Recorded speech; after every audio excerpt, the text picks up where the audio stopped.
السلام علیکم. محمد رفیق special program کے ساتھ حاضر خدمت ہے. آج حضرت مولانا شاہ عبد الخالق آزاد رائے پوری کا پروگرام 2-2.5 منٹ کا ہے. وہ کلپ ضرور دیکھنا ہے.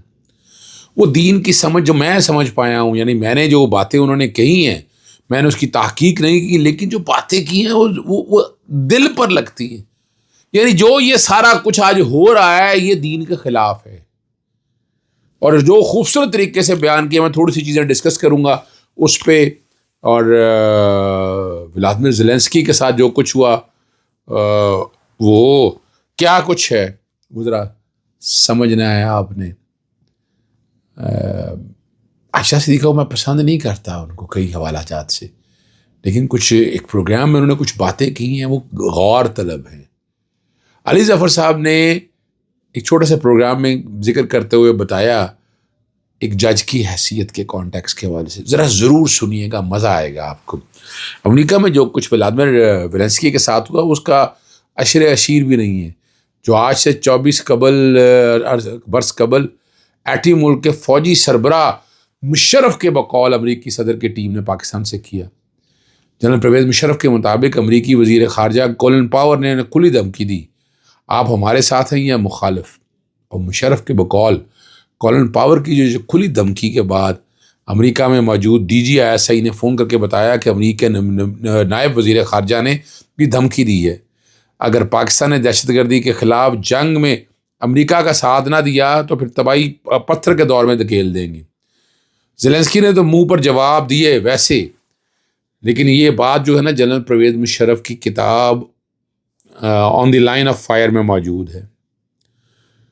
اس سے قبل پاکستانی تاریخ کا جو بڑا سیاستدان جس کو میں آج بھی کہتا ہوں اس کا نام ذوالفقار علی بھٹو ہے. ہنری کسنجر نے ذوالفقار علی بھٹو کو بھی دھمکیاں دی تھیں، یاد رکھیے گا. اور انہوں نے جواب دیے تھے we will eat grass and will not compromise. پھر ذوالفقار علی بھٹو کے ساتھ کیا ہوا؟ میں اب اگر تو وہی سٹائل ہے یا یہ کوئی دکھاوا نہیں ہے تو پھر زیلنسکی کے ساتھ کیا ہوگا آپ سمجھ سکتے ہیں. ذوالفقار علی بھٹو کا تو ریکارڈ کے اوپر ہے. انہوں نے کون سا قتل کیا تھا، انہوں نے کون سا ظلم کیا تھا، لیکن امریکہ سے جس نے پنگا لیا اس کے ساتھ کیا کچھ ہوا یہ ریکارڈ پہ چیزیں ساری سامنے ہیں. جنرل پرویز مشرف کے ساتھ کیا کچھ ہوا. جنرل پرویز مشرف کو امریکی لابی کیوں پسند نہیں کرتی تھی؟ ایک بہادر جنرل تھا اور مقابلہ کیا اس نے.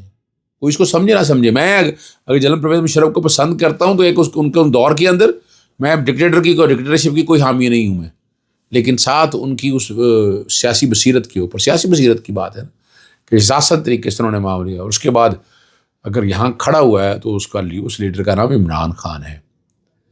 امریکہ کے میں بیٹھ کے امریکہ کو دہشت گردی پر منہ توڑ جواب دیے تھے. یہ ریکارڈ کے اوپر ہے، ٹھیک ہے نا جی.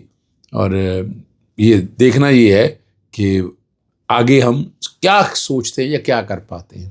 پارا چنار کے حوالے سے خبر آئی ہے کہ ایک نوجوان نے TV شو میں فون کر کے بتایا کہ 140 روز سے زائد دن ہو گئے ہیں وہ جو محاصرے اور قید میں ہیں. مریض لوگ جو کینسر، گردے وغیرہ کے مریض مبتلا یا تو مر چکے ہیں یا موت کا انتظار کر رہے ہیں. اور اس نوجوان کے بقول وہ مایوس ہے اور بددل ہو چکا ہے. لوگ سمجھتے ہیں کہ باقیوں کے لیے بھی جانور نمائی ہیں. ہماری حکومت کو ہوش کے ناخن لینے ہیں. مریم صفدر کہتی ہے ان کا تعلق پنجاب سے تو ہے مگر سندھ بھی میرا ہے، خیبر پختونخوا بھی میرا ہے، بلوچستان بھی میرا ہے. ان سے پوچھا جائے یہ پرایا کیوں ہے؟ یعنی یہ توجہ دینے کی ضرورت ہے. میں کسی گورنمنٹ کے اوپر بلیم گیم نہیں بات کرنا چاہ رہا. اس نوجوان نے جو بات کی وہ بات سامنے آئے، ذرا سمجھ آئے کچھ کیا ہے. آپ ایک اسٹیٹسمین کے طور پر، یعنی آپ حکومتیں آپ کے پاس ہیں تو آپ یعنی بجائے یہ کہ پنجاب کے غریب عوام کے پیسوں پر 40 صفحات کے اشتہارات بانٹے گئے، دوسری طرف خیبر پختونخوا حکومت نے صرف ایک کتابچہ چھاپا. کتنے پیسے لگے ہوں گے؟ میں نے ٹویٹ کیا اس کے اوپر. یعنی عظمہ بخاری آ کے بتاتی ہیں، وہ بھائی کتاب دکھاتی ہیں عثمان بزدار کی، وہ کتاب ہی تھی نا. وہ کتاب ہے کتنے پیسے لکھے ہیں وہ موازنہ کر لیں اور آپ اپنا موازنہ کر لیں. چھاپ دیتے آپ نے کتاب، کسی کو اعتراض نہیں ہونا تھا، لیکن آپ نے اشتہار چھاپے اور پیسہ جتنا دیا وہ سارا کر. اور یہاں بے روزگاری اور غربت سے لوگ خودکشیاں کر رہے ہیں. 19 فروری کو غربت سے تنگ شہری نے خودکشی کی. کل بھی 32 سالہ نوجوان نے روزگار نہ ہونے کے سبب خودکشی کی، چند ماہ قبل بجلی گیس کے بھاری بلز کے سبب خودکشیوں کے کئی کیسز سامنے آئے تھے۔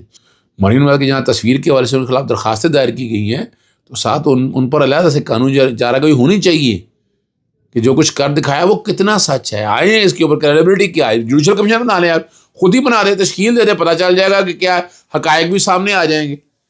ڈاکٹر عائشہ صدیقہ کے حوالے سے میں پسند تو نہیں کرتا انہیں، لیکن کچھ تاریخی باتیں انہوں نے کہی ہیں، اور ہمارے برطانیہ سے تاریخی تعلقات ہیں، مگر آپ ملٹری قبرستان میں جائیں تو وہاں پتہ چلتا ہے کہ 1912-13 میں وہاں مسلمان فوجیوں کی قبریں بھی موجود ہیں۔ ہندوستان نے ان فوجیوں کی ہسٹری پر بہت کام کیا جو انگریزوں کے ساتھ تھے یا ماتحت تھے، لیکن پاکستان کی جانب سے ایسا کوئی قدم نہیں کیا گیا۔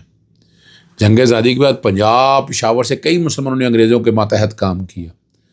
ریجمنٹ کی محبت انگریزی ہی کی پیداوار ہے۔ ریجمنٹ میں قوم یاد رکھیے گا ملکہ کے بجائے ریجمنٹ سے زیادہ لگاؤ رکھتے ہیں اور ریجمنٹ کی بقا کی خاطر لڑتے ہیں۔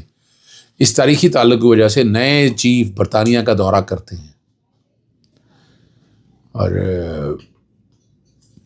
ہم نے امریکہ کے کہنے پر، یوکرین کے کہنے پر بہت فاصلہ دیا، وہ برطانیہ کے توسط سے دیا گیا۔ ٹرمپ کے آنے کے بعد دنیا پریشان لگ رہی ہے کیونکہ بہت زیادہ اور تیزی سے تبدیلیاں رونما ہو رہی ہیں۔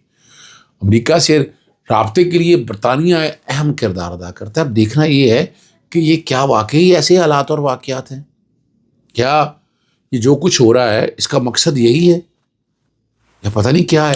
سوچیں اور بتائیں۔ یہ اب ویڈیو جو میں نے مولانا صاحب کی آپ کو کہی ہے، اور آخر میں وہ 2-2.5 منٹ کا ضرور دیکھیے گا۔ جس صرف اتنا ہے، ہر طرح کی سیاست سے بالا تر ہو کے کسی بھی دور حکومت کے متعلق 4 سوالات کرنے ہوتے ہیں جو ہمیں وقت کے حاکم کی حقیقت بتا دیتے ہیں۔ کیا ہم آزاد ہیں یا غلام ہیں؟ کیا ہمارا نظام عدل پر مبنی ہے یا ظلم پر ہے؟ کیا ہمارے ملک کا سیاسی نظام امن و امان کو یقینی بنا رہا ہے یا ظلم کو رواج دے رہا ہے؟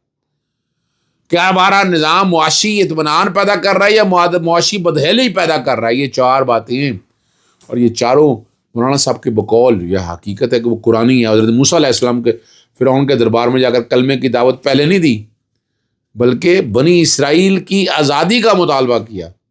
قرآن مجید میں اللہ تعالیٰ نے انبیاء کرام جو بھیجنے کا ذکر بھی یوں کیا ہے کہ ان کے اس لیے بھیجا گیا کہ انسانیت عدل پر قائم ہو۔ یہاں پوری انسانیت کا ذکر ہے، مثالی سوسائٹی جس کا قرآن مجید میں ذکر ہے، وہ امن و امان والا معاشرہ ہے، زوال پذیر قوم کی صورت میں ہوتی ہے، ایسا معاشرہ جو رزق وافر مقدار میں آئے۔ میں جو باتیں شارٹ میں آپ کے سامنے چاروں کہی ہیں، ڈیٹیل میں سن لیجیے گا، قرآن آیات کا حوالہ انہوں نے انہی کی زبانی آپ سن لیجیے گا۔ برسر ظفر علی سے تعلق پیار محبت ہے، اور واقعہ انہوں نے ایک بتاتے ہیں کہ ایک اسکول میں ایک بڑے شخص کو دیکھا کہ وہ کرسیاں لگا رہا تھا، اور رواج کے مطابق وہ آگے بڑھے اور اس کی مدد کر سکیں۔ بڑا شخص پوچھتا کس شعبے سے منسلک ہیں؟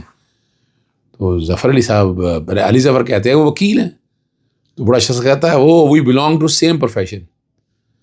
جب وہ پوچھتے ہیں اس سے کہ لا پریکٹس کا پوچھتے ہیں، تو وہ کہتا ہے نہیں، I do not practice any more. پوچھا پھر کس شعبے سے منسلک ہیں؟ تو وہ شخص بتاتا ہے I am the chief justice of USA supreme court. اور ظفر علی صاحب بیٹھ جاتے ہیں، علی ظفر بیٹھ جاتے ہیں، پوچھتے ہیں کہ آپ پر کوئی پریشر یا حکومت کا دباؤ بھی ہوتا ہے؟ جس میں وہ جج بتاتے ہیں کہ ہم پر صرف عوام کی رائے کا دباؤ ہوتا ہے۔ اور بڑا شخص یہ کہتا ہے کہ بحیثیت وکیل آپ کی ایک بات یاد رکھیے گا، ہم عوام کے قانون سے ہٹ کر آراء سے غرض نہیں رکھتے، بلکہ ہم قانون کے راستے پر ہی چلتے ہیں۔ اب یہ میں آپ سے ڈسکس کرنا تھا، اب سنیے گا مولانا صاحب نے کیا کہا ہے۔ آپ نے سن لیا مولانا صاحب کی بات، اجازت چاہتا ہوں۔ السلام علیکم، اللہ حافظ، پاکستان زندہ باد۔